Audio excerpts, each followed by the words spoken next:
एक राजा था जिसे शिल्पकला अत्यंत प्रिय थी। वह मूर्तियों की खोज में देश प्रदेश जाया करता था। इस प्रकार वे कई मूर्तियां अपने राजमहल में लाकर रखते और स्वयं उनकी देखरेख करवाते। सभी मूर्तियों में उन्हें 3 मूर्तियां जान से भी ज़्यादा प्यारी थी। सभी को पता था कि राजा को इन मूर्तियों से अत्यंत लगाव है। एक दिन एक सेवक इन मूर्तियों की सफाई कर रहा था। तभी गलती से उसके हाथों से एक मूर्ति टूट गई। जब राजा को यह बात पता चली तो उन्हें बहुत क्रोध आया और उन्होंने उस सेवक को मृत्युदान दे दिया। सजा के सुनने के बाद सेवक ने अन्य 2 मूर्तियों को भी तोड़ दिया। यह देखकर सभी को आश्चर्य हुआ। राजा ने उस सेवक से इसका कारण पूछा। तब उस सेवक ने कहा, महाराज क्षमा करना, यह मूर्तियाँ मिट्टी की बनी है, अत्यंत नाजुक है, अमरता का वरदान लेकर तो आई नहीं है। आज नहीं तो कल टूट ही जाती। अगर मेरे जैसे किसी प्राणी से टूट जाती तो उसे अकारण ही मृत्यु दंड का भागी बनना पड़ता। मुझे तो मृत्यु दंड मिल ही चुका है, इसलिए मैंने ही अन्य 2 मूर्तियों को तोड़कर उन 2 व्यक्तियों की जान बचा ली। यह सुनकर राजा की आंखें खुल गई। उसे अपनी गलती का एहसास हुआ और उसने सेवक को सज़ा से मुक्त कर दिया।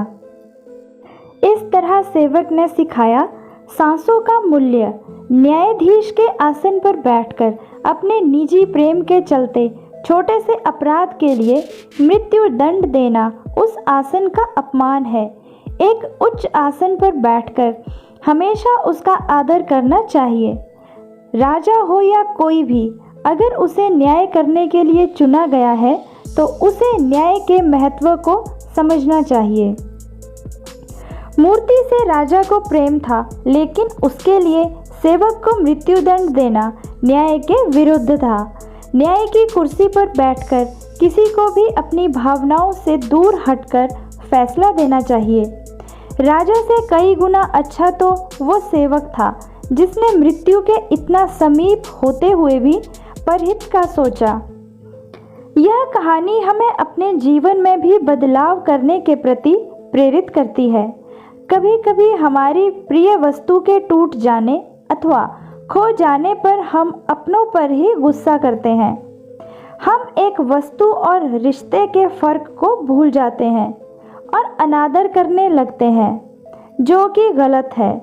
यह कहानी हमें शिक्षा देती है कि आवेश में आकर कभी भी कोई भी निर्णय नहीं लेना चाहिए।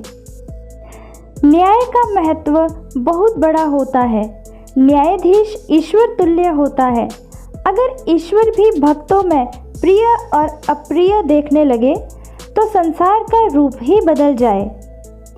तो दोस्तों, आपको यह कहानी कैसी लगी? आप हमें कमेंट बॉक्स में ज़रूर बताइएगा। वीडियो को पूरा देखने के लिए आपका दिल से धन्यवाद। कहानी पसंद आई हो तो लाइक कीजिएगा, कमेंट्स कीजिएगा, शेयर कीजिएगा। चैनल पर नए हैं तो चैनल को सब्सक्राइब कीजिएगा। धन्यवाद।